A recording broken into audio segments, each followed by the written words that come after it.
Kraft presents the Great Gildersleeve. Yeah.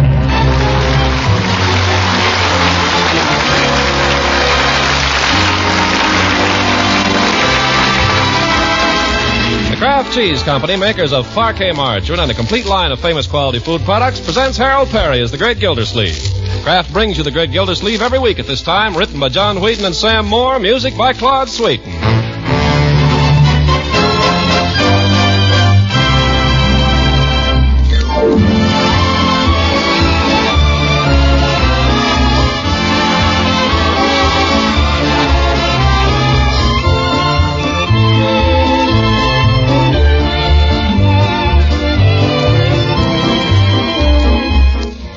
We'll hear from the Great Gildersleeve in just a moment. You know, it's a grand old custom of the Christmas season for women to bake big batches of delicious breads, muffins, and rolls. And when guests drop in, a mighty cheerful way to serve your baking treats is to spread them with delicious Parquet margarine. Parquet's fresh, delicate flavor is sure to make a hit with holiday guests, and sure to satisfy hungry family appetites, too.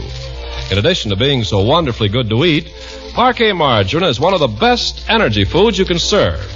What's more, Parquet margarine contains vitamin A. Kraft guarantees every single pound of Parquet to contain 9,000 units of important vitamin A. So for a spread that's both delicious and nourishing, treat your family and guests to Parquet margarine. Don't just buy any margarine. Be sure to ask for Parquet, P-A-R-K-A-Y, the quality margarine that's made by Kraft.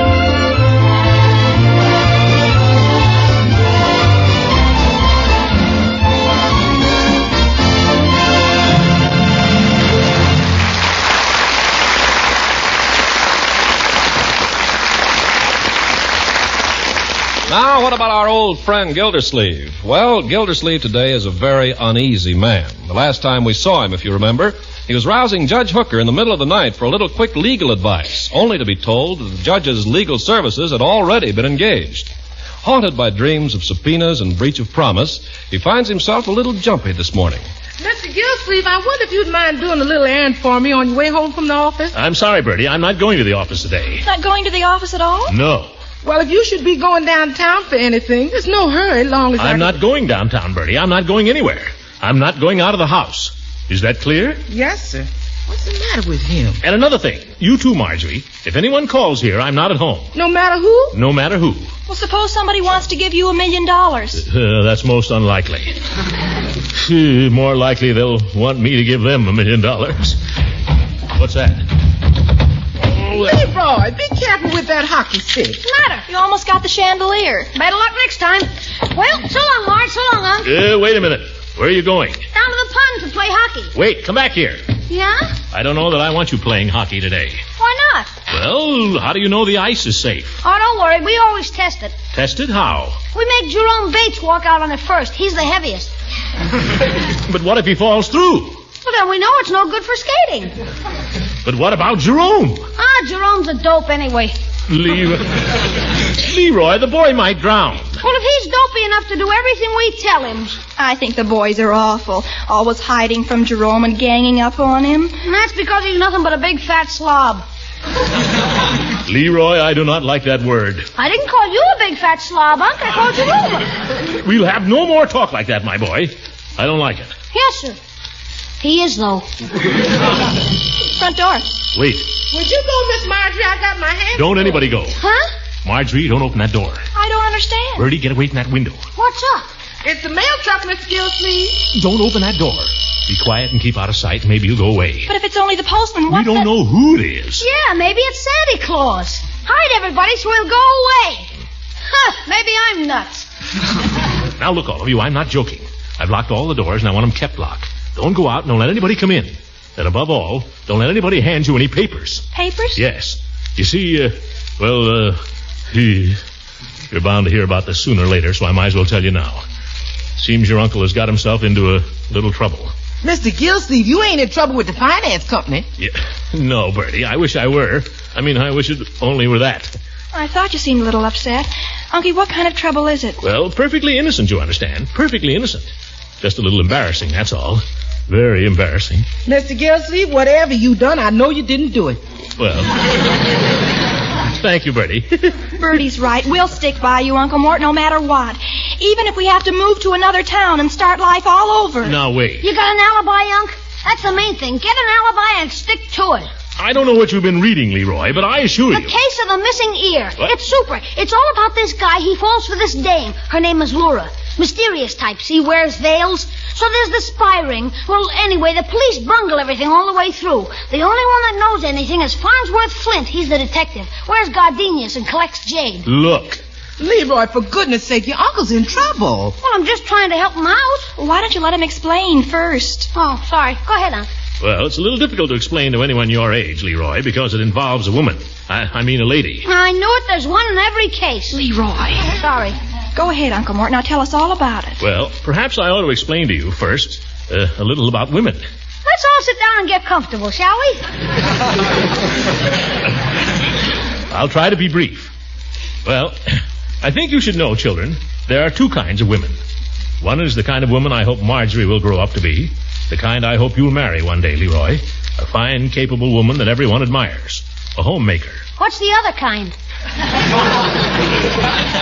Well, there are various ways of describing her.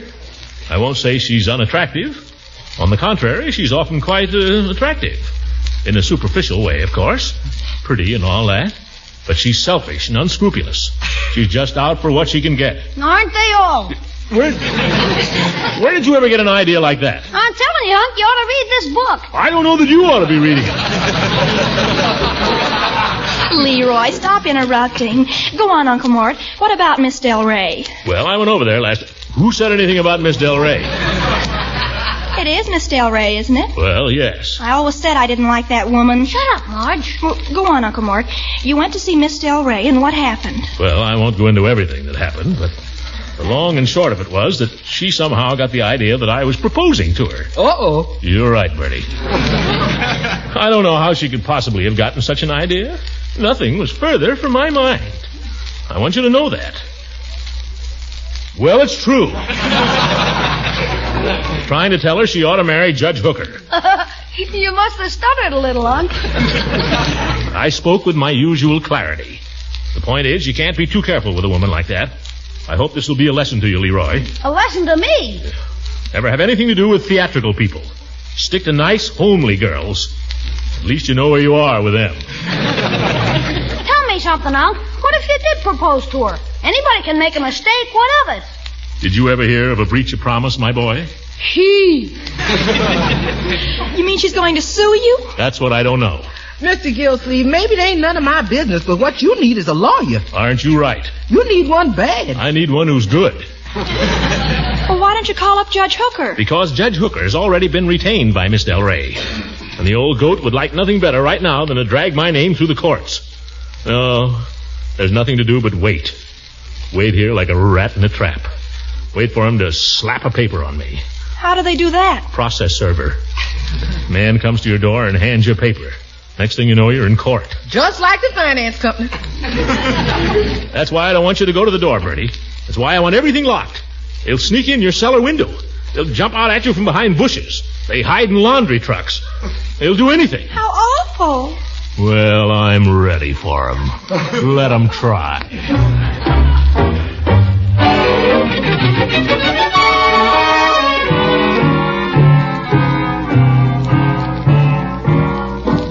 Uncle Mort, aren't you ever going to light? You've been pacing up and down all morning. I've got to think, my dear. I've got to think. Got to think. Can't you sit down and think? No, I think better on my feet. If I just knew a good lawyer. If I just knew a good, reliable lawyer. Oh, Leroy, get up off your stomach. I can read better this way. You're in the way. Besides, there are drafts down there. Light's bad. Go sit in a chair. That's what they're made for. Okay. If they just do something. They just make a move. If I just knew. Hey. Guess what happened? What? Farnsworth Flint just grabbed Laura by the hair, and guess what? It came off. It's a wig. She's a man, the leader of the Nazi spy ring. Holy smokes, I gotta read this. Leroy, if you must read that kind of trash, read it to yourself. Okay. Say, Unc, I was just thinking, you know that Miss Del Rey? There's something kind of suspicious about her. Miss Del Rey is not a man, Leroy. I'll vouch for that.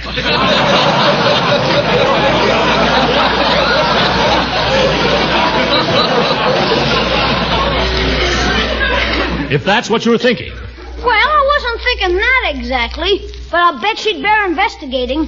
Why don't you have her shadowed, Unc? Shadow, don't be ridiculous. Hide, everybody. What for? Come on, down behind the sofa. Leroy, quickly. What are we hiding for? Because if he looks in the front window, he can see us. Who can? Whoever's out there, get down and keep that head of yours down. Who's that walking around? Bertie, she's going to the door. Bertie, don't forget what I told you. I ain't forgetting. Ain't no use you ringing because ain't nobody home. Oh. Bertie, Who's that out there? it's Judge Hooker, Bertie. Oh, it's you, Judge. Don't let him in, Bertie. I'm sorry, Judge. If it's Mr. Gildersleeve you're after, he ain't in. He went somewhere. Oh, he did. Yes, sir. He went somewhere in a hurry. Didn't leave no word. Bertie, it just happens that I saw Mr. Gildersleeve through the window as I was coming up the walk. You might have seen somebody that looked like Mr. Gildersleeve, Judge. Can you name anybody who looks like Mr. Gildersleeve? Well, not offhand. Traitor. What's more, Bertie, when you opened the door, I distinctly heard his voice. Might have been an echo. He hollered just before he left. I don't know what's behind these monkey shines, Bertie, but tell Mr. Gildersleeve when he returns that if he had had the simple courtesy to be at home this morning, he might have learned something to his advantage. Good day. Oh, Judge, wait a minute. I don't hear you, Gildersleeve. You're not at home.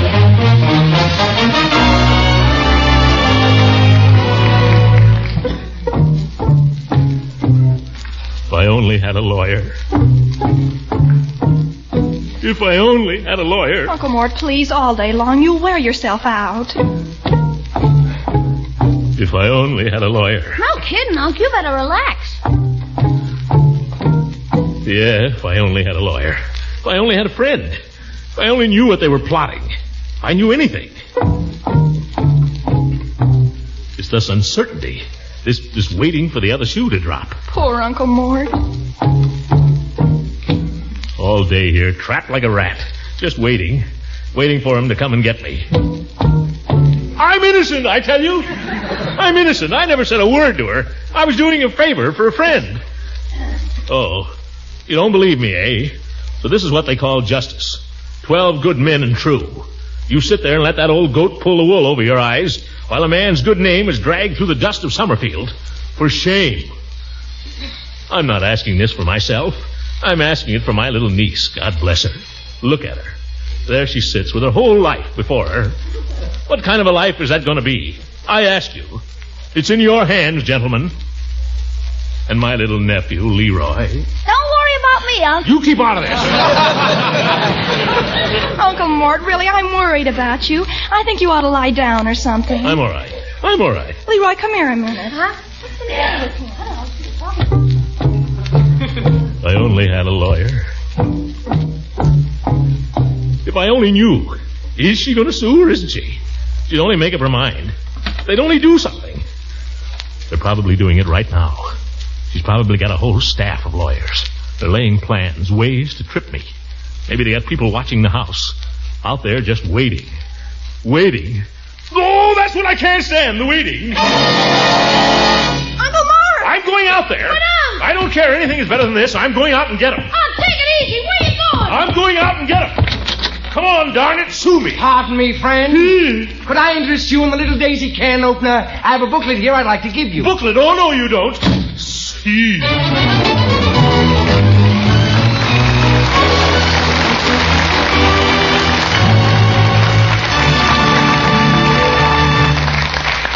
The Great Gildersleeve will be with us again in just a few seconds. Good food adds extra cheer to the holiday season. And one of the fine foods that'll brighten many a meal these next 2 holiday weekends is delicious Parquet margarine. This quality spread for bread is made by Kraft, and that means that Parquet is as fit for a feast as it is for a plain everyday meal. Parquet margarine radiates good cheer whenever it's served because Parquet's flavor is so delicate, so satisfying to the appetite. Parquet is a splendid energy food, too, one of the very best you can serve. And remember, Kraft fortifies Parquet so that every pound contains 9,000 units of important vitamin A. So do as millions of homemakers do. Buy and serve delicious, nourishing Parquet, P-A-R-K-A-Y, Parquet margarine. Kraft makes this nutritious spread for America's bread. Yes, Kraft makes Parquet.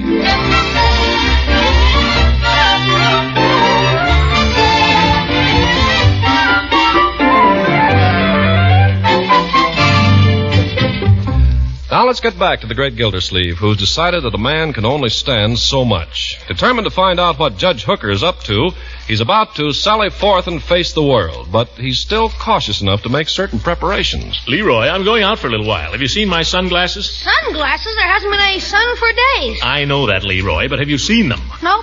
Marjorie, have you seen my sunglasses? No, I haven't, Uncle Mort. I could lend you a pair of mine. What? Those slanty green things? Mm-hmm. They'd make them look like a tropical fish.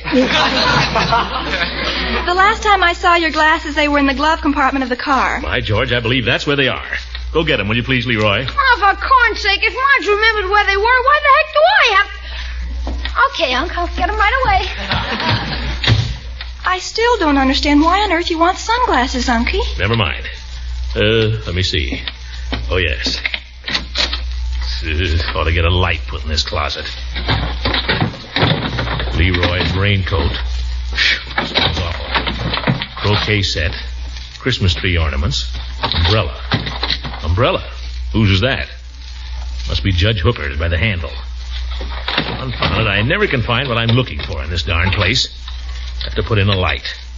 Well, wear my golf cap. What on earth are you looking for, Uncle Mort? Oh, you gonna play golf? No. I was looking for that derby hat I used to have in here. Oh, that's been gone for a long time. Gone? Leroy used it for his magic one night, remember? The night he broke an egg? Was that my derby? Of course. By George. Oh, you can't get mad about that now. It happened a year ago. Besides, you always look funny in a derby. Now, Marjorie. That's all right. Everybody looks funny in a derby. Here they are, Unc. They were in the glove compartment, right where you said. Leroy? I just went right there and opened it, and there they were. Leroy, I've just discovered... I didn't waste a second, Unc. I did just what you told me. Here are the glasses. You gonna play golf? Stop breaking eggs in my derby. Huh? What a character. These darn glasses, they make everything look even gloomier than it is. You gonna play golf? No, my boy, I'm going out. I'm going out, and I don't wish to be recognized. A disguise. Hey, if you'd turn up your coat collar, that wouldn't be bad. Oh? Like this? Yeah. Now, if you could pull in your stomach a little, even Farnsworth Flint wouldn't know you. Well, I don't expect to run into Farnsworth Flint, so I'm not pulling in what stomach? You look fine, Unky. Where are you going? He's gonna shadow Miss Del Rey, I bet. I'm not going near her. I'm just going to try to find out what she's up to, children. But first, I think I'll drop in at Peavy's drugstore and test my disguise.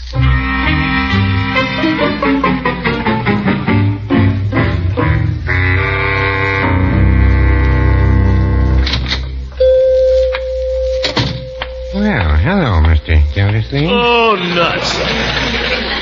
Peavy, I'm supposed to be in disguise.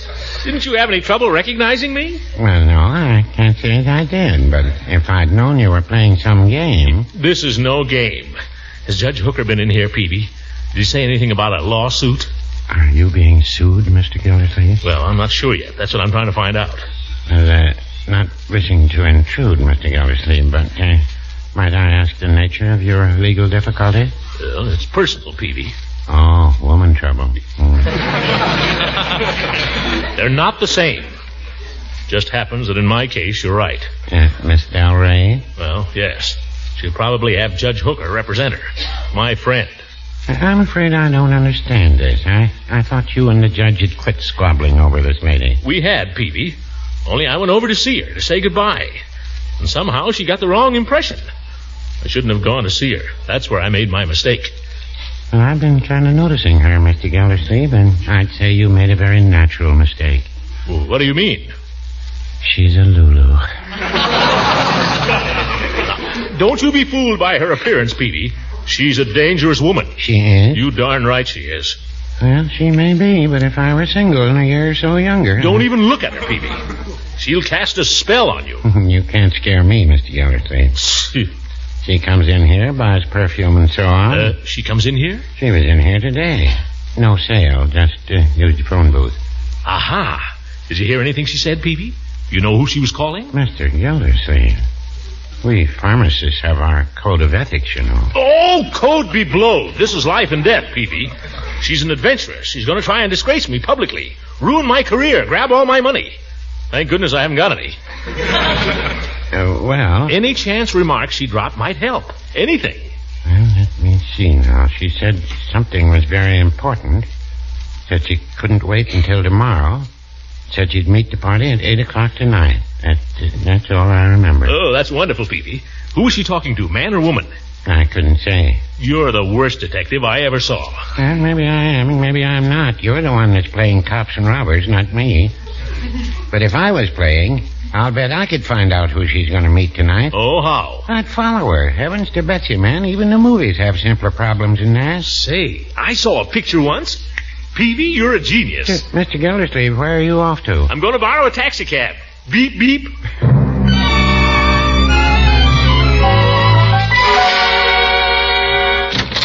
Oh, hello there, Mr. Come here a second, Floyd. What's the matter?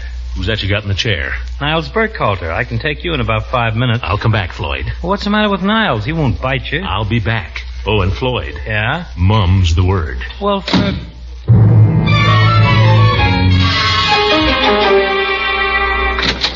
Coast clear, Floyd? Sure it's clear. Hey, what's going on anyway, Commissioner? Floyd, didn't your cousin Edwin drive a taxicab here before he went in the Army? Ed? Sure, yeah, he drove a hack. Where is it now? Anybody driving it? No, it's sitting up in my garage. Strictly a post-war cab, Mr. Gildersleeve. Why? I want to borrow it for the evening, Floyd. Rent it. Will it run? Well, I guess it will. That's how it got in my garage. Can I have it, Floyd? Sure. Yeah, what is this, a gag? Far from it. It's very important. Ed had some kind of a cap he used to wear, too, didn't he? You want the cap, too? Well, it wouldn't be too much trouble. How about the badge? Great. You're doing me a big favor, Floyd. What time do you close up? 6. I'll come by for you. I'll walk home with you and pick up the cab and everything. Okay, Commissioner. Now, what's this all about? I'm sorry, Floyd, but it's a confidential matter. Oh, now, Mr. Gildersleeve. My lips are sealed, Floyd. Well, I wouldn't want people to start telling it around that you were taking a dame out someplace and you didn't want people to recognize your car. Huh? Wouldn't do you any good to have that kind of a story get around. Better they should know the truth. But the truth wouldn't do me any good either. Now, if I knew the rights of it, I could prevent the wrong kind of story from spreading, Mr. Gildersleeve. A lot of people come in here, you know. All right, put away the clippers. The fact is, Floyd, I'm borrowing the cab to do a little detective work. Uh-huh. I want to pick up a certain party and find out where he's going. Well. What are you welling about? So the senorita's lowered the boom already. I didn't say that. No, you didn't. How much, Commissioner? If you're referring to Miss Del Rey, she's taken no legal action against me. I doubt if she will. Uh-huh. You just want my cousin's taxi for a joyride. Okay, Mr. Gildersleeve, have it your way. Never mind, Floyd. I'll pick you up at 6 o'clock. I got to be in front of her apartment by 7:30. Okay. By the way, I'd let you have the cab for nothing if it was mine, you understand. But naturally, I got to look out for my cousin's interests. And how much, Floyd? $10 for the works. Cap, and badge. $10? Yeah, now, Commissioner, in a good night, you can make that much easy, not counting tips. Oh!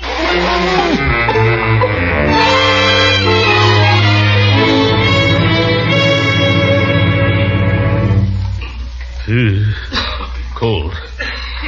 Getting dark, too. Isn't she ever coming out? Taxi. I've got to get down to the Union Depot in a hurry. I can't take you. Can't take you. Sorry. What do you mean you can't take me? Well, I'm not a regular. I'm engaged. Oh, well, which way are you going? I don't know. Well, I wonder if I could go along. As far as the depot. There won't be any room, Bud. I'm picking up a family here. A family of 10, including 3 2-year-olds. Now, are you satisfied? Yes, I'm satisfied. I hope the 2-year-olds ruin your upholstery. Brother, what a taxi driver has to put up with. But I fooled him. Somebody coming out. Yeah, it's her. Well, here I go. Me. Taxi! Taxi, lady! Taxi! Well, yes. Where to, lady? Oh, not far. Just to 840 State Street, please. Yes, ma'am. I got her now. 840 State Street. Well, that's not Hooker's office anyway. I wonder... pretty cold tonight, ain't it, lady? Yes, it's quite chilly. Yes, sir. Going downtown on business? Well, you could call it business. Who do you think I had for passenger this afternoon? Who? That fellow that's the water commissioner in this town. You know, a little on the stout side. What's his name? Mr. Gildersleeve? Yeah, Gildersleeve. Yeah, that's his name. Quite a fellow. Is he? Yes, quite a fellow.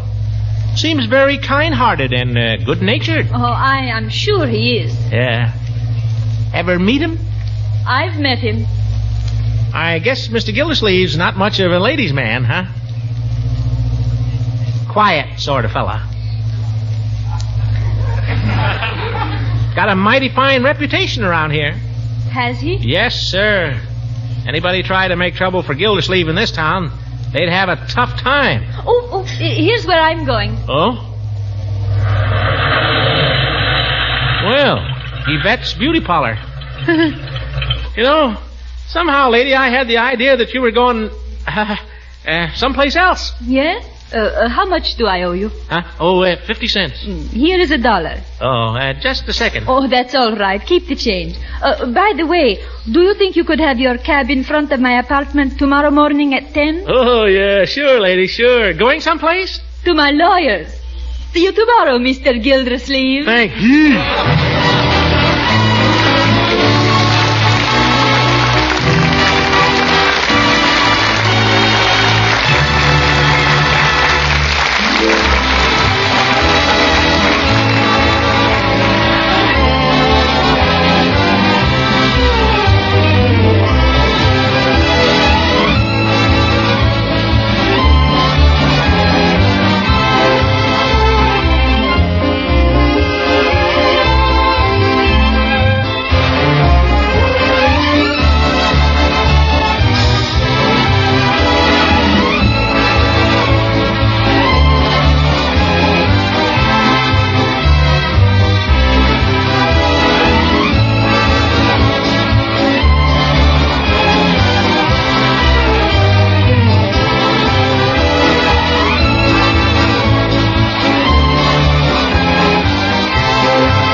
Who left the front door unlocked? Oh, Leroy, I suppose.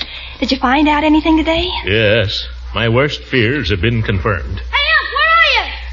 What do you think? A man left a paper for you this afternoon. A paper? Leroy, I told you not to let anybody in. The evening paper. Why? Leroy, sometimes I think you have the soul of a process server. Go tonight. Go to bed. Good night. Hello.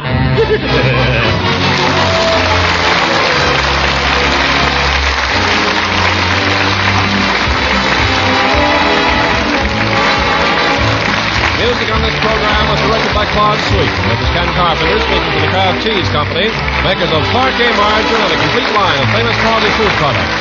Kraft invites you to listen again next week for the further adventures of the Great Gildersleeve.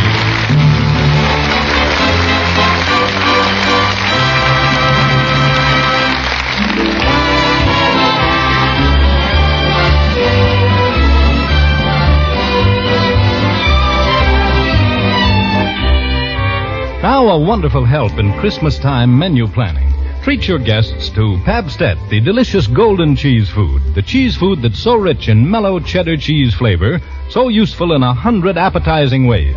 Pabstet spreads with such ease and slices so neatly, you can whip up a tempting tray of cheese appetizers in a jiffy. And say, while your guests are admiring the Christmas tree, toast Pabstet cheese sandwiches in the broiler. Toasted Pabstet sandwiches will be greeted with ohs and ahs of delight, too. And to keep the compliments coming thick and fast, serve Pabstet melted on apple pie. It's perfectly delicious, served for dessert with coffee.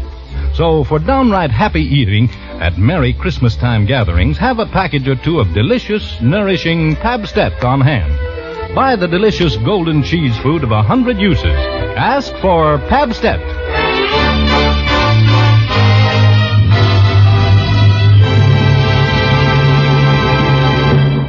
This is the National Broadcasting Company.